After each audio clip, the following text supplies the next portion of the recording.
Andy Eigenman finally, natuloy din ang pamamasyal nilang mag-anak sa abroad kasama si Ellie, Lilo at Kowa. This time ay si Andy lang ang magbabantay sa kanyang mga anak at hindi kasama si Papa Filmar. Nakayanan naman ito ni Andy at nagbigay pa nga ng update patungkol sa kanilang biyahe papunta sa ibang bansa at ito raw ang kanilang first travel ngayong taong 2025. Panoorin at kung hindi pa nakasubscribe, don't forget to click subscribe and hit the notification bell to keep you updated.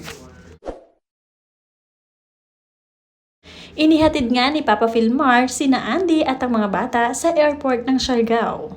This time nga ay maraming daraanan sina Andy. Una ay lalapag muna sila sa Cebu kung saan magpapahinga muna ang kanilang airplane at syempre ang mga sakay. Medyo mayroon din kasing takot itong si Andy na magtuloy-tuloy ang travel sa Himpapawid kaya naman naisip niya na mag-layover sa iba't ibang lugar. Habang naghihintay naman sa Cebu Airport ang mag-iina ay nagmerienda naman ang kanyang mga anak na sina Lilo at Kowa.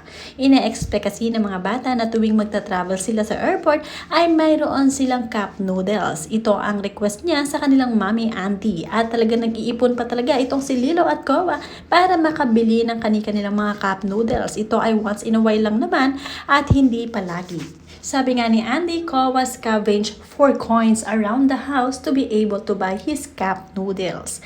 Talagang sa airport pa sila bumibili ng mga cup noodles para meriendahin ng mga bata. Tuwang-tuwa naman si Lilo at Kowa at enjoy na enjoy mabuti sa pagkain nito dahil hindi nga sila palaging nakakakain ng cup noodles.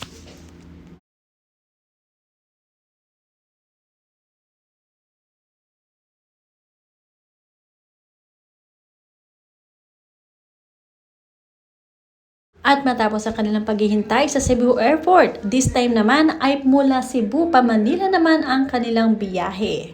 At ngayon nga ay talagang makakapagpahinga pa sila sa Manila pag nag-land na ang kanilang airplane. Saka pa lang sila patuloy na pupunta sa kanilang final destination. Ito ang gustong biyahe ni Andy, yung pahinto-hinto at 1 hour lang ang biyahe para nang sa gayon ay maalis ang kanyang takot sa himpapawid.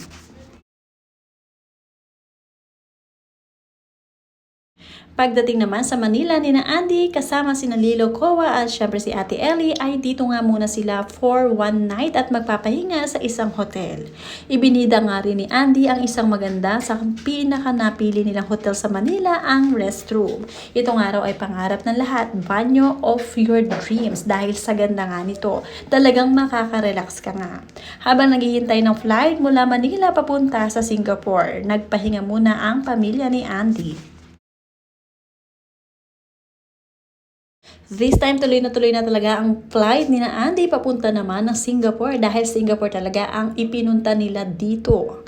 Talagang Singapore ang target nila na mamasyal kasama sina Ellie, Lilo at Kowa at talagang ito ang pinakamalapit sa atin kaya ito ang napili. Ito ang first overseas travel na mag-ina ngayong taon na talaga namang kinaya ni Andy na siya lamang mag-isa on board kasama ng mga bata.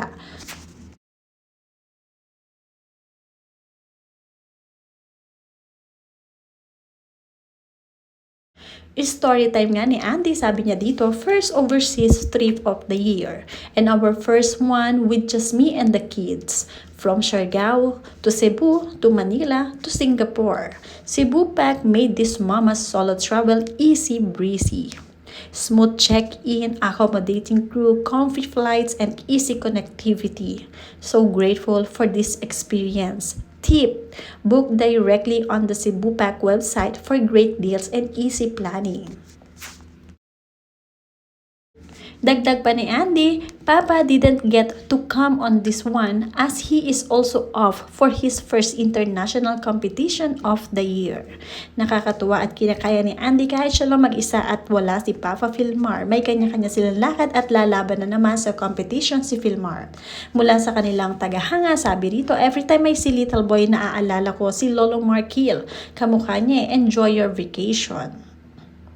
Mula naman sa isa pang fans, wow, kanindot nimo kay nakalaag mo sa imo mga chikiting. Mula pa sa tagahanga, why this video is so therapeutic. Oh, we love Cebu Pack and I must try their spaghetti next time cause it's Lilo and Kowa approved. Safe trip and have fun. Always travel.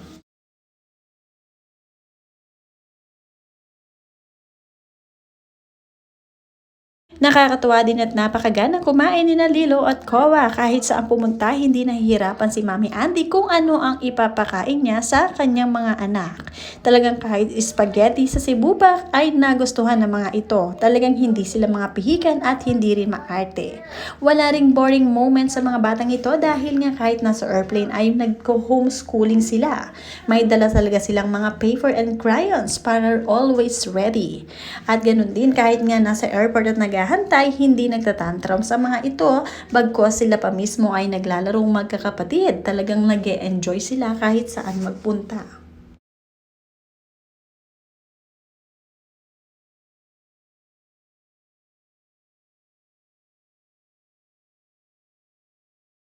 May kanya-kanyang mga selfie moment din itong sina Lilo at Kowa sa loob ng eroplano.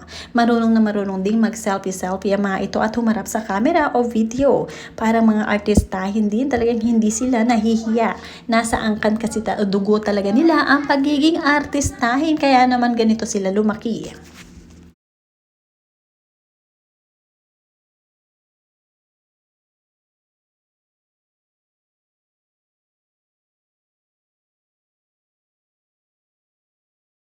May story time naman itong si Andy sa mismong bag na dala ng kanyang anak na si Ellie. Ang bag na ito pala, ang story ay ibinenta niya na ito before at ibinili pa rin pala ito ng kanyang mami Jacqueline Jose dahil nga meron itong sentimental value na gamit na ngayon ni Ellie. Ito ay ipinundar ni Andy noon siya ay nagtatrabaho pa bilang agua bendita at kinita niyang pera dito ay ipinambili niya nga ng bag. Ito ay isang luxury bag na talaga namang napakamahal din ng presyo. At ngayon nga ay gamit-gamit na ng kanyang anak na si Ellie. Kaya naman napabuti pa ang pagbili ni Mami Jacqueline sa bag na ito.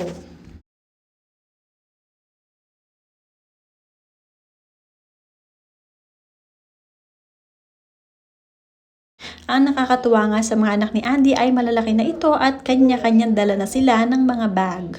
Si Lilo at Kowa may sari-sariling mga maleta at backpack. Kung sa gayon ay mayroon silang makukuhang gamit na dala nila mismo.